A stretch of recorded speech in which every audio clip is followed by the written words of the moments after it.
19 yellow cards, a full-blown brawl, a red card during a penalty shootout, and the World Cup's golden boy telling an opponent to shut his mouth on live television.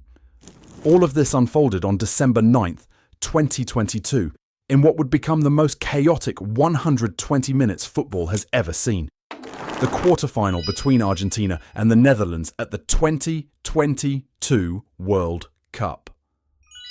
A match so brutal, so unhinged, it earned the nickname, the Battle of Lusail. And if you think you know what happened, trust me, you have no idea how wild this really got. Chapter 1. Old wounds never heal. This wasn't just another quarterfinal. Argentina and the Netherlands have been at each other's throats for decades. These two nations have an almost magnetic pull toward each other at World Cups.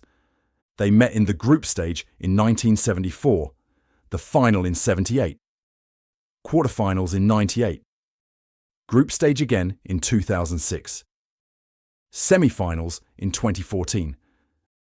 And now, 8 years later, here they were again in the quarterfinals.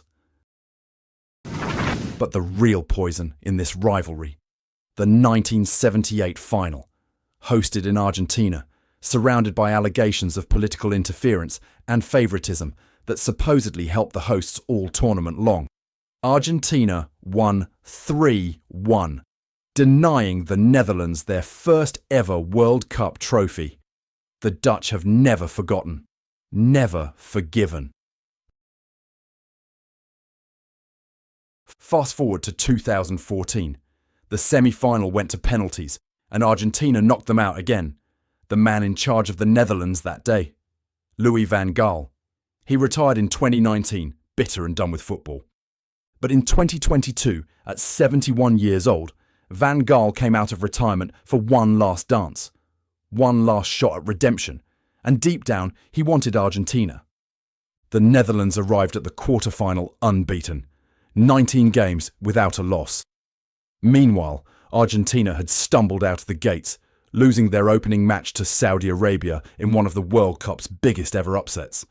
Maybe that record gave the Dutch too much confidence, because in the build-up to the match, Van Gaal started talking, and he didn't hold back.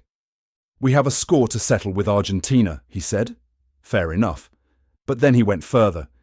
He suggested that Lionel Messi, Argentina's captain, their icon, their god, was a defensive liability, a weak link.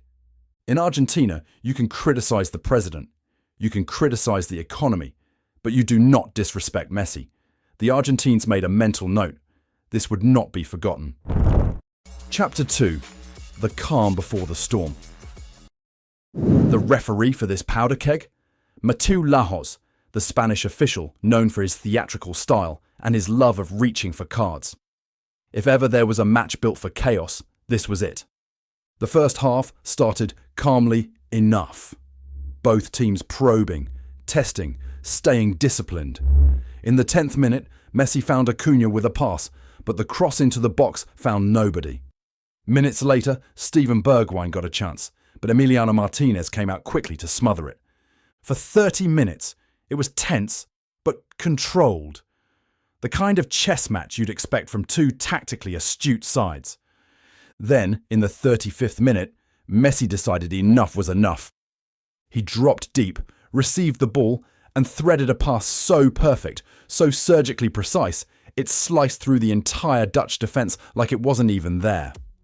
Nahuel Molina latched onto it and buried it.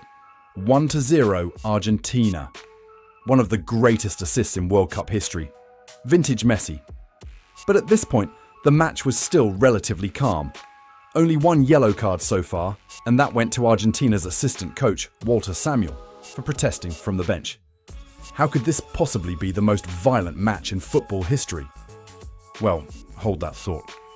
In the 43rd minute, Acuna caught Dumfries late with the tackle.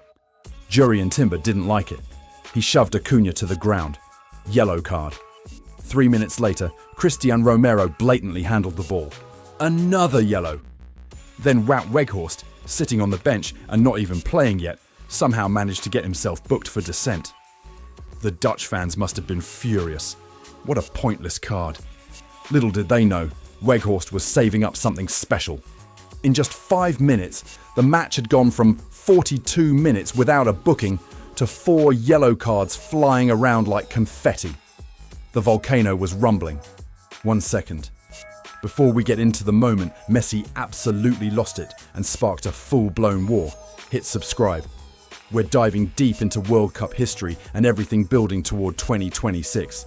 Trust me, what happens next in this match is wild. Let's go. Chapter 3.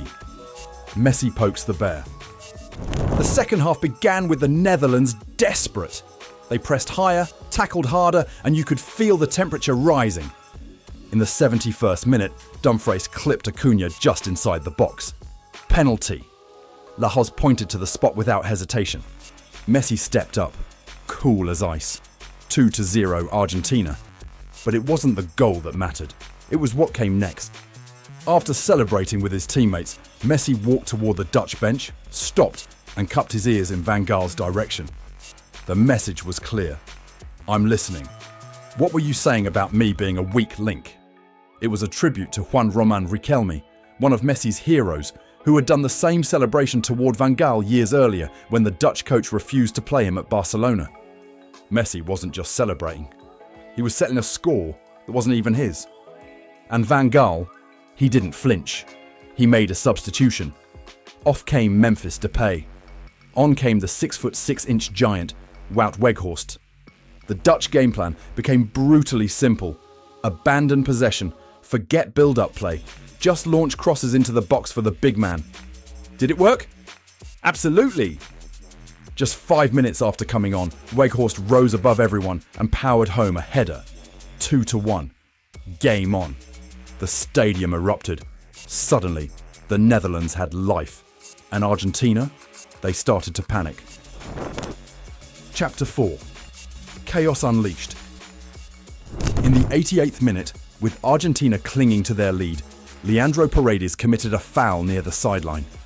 Frustration boiling over, he stood up and absolutely rocketed the ball directly into the Dutch bench. That was it. The lid blew off. The entire Netherlands bench charged at Paredes.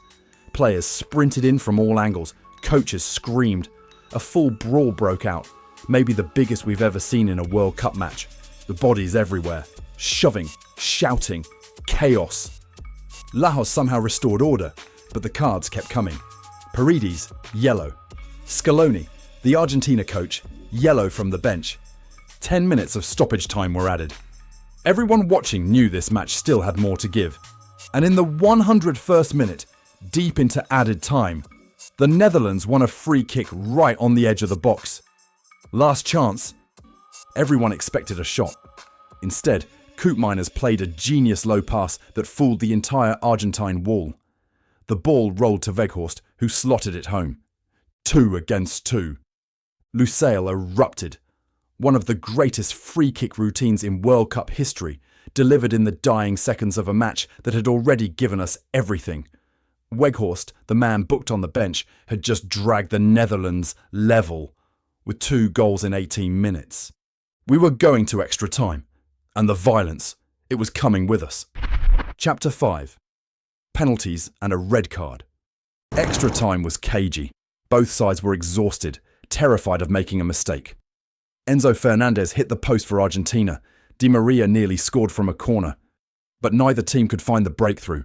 Penalties. And this is where Emiliano Martinez took over. The Argentine goalkeeper used every trick in the book, talking, stalling, moving on his line. He saved the Netherlands' first 2 penalties while Argentina converted theirs. When Lautaro Martinez stepped up to take the winning penalty, the Dutch players tried everything to distract him. Dumfries, already on a yellow, stepped too far out of line. The referee showed him a second yellow, then a red. A red card. During a penalty shootout. Have you ever seen that before? Dumfries' red brought the total bookings to 19, a record for any FIFA international match. Lautaro scored. Argentina won. But somehow, the drama still wasn't over. Chapter 6.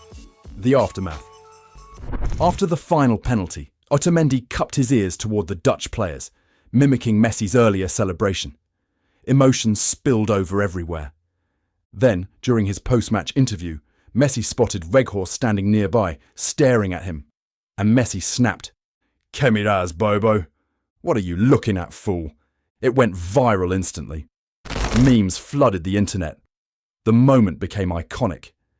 Meanwhile, Emiliano Martinez had his own message for Van Gaal, cursing him out in a post-match interview that had to be edited for television. This wasn't just a football match, it was a war, and Argentina had won the battle. But tell me, if this isn't the most violent match in World Cup history, then what is?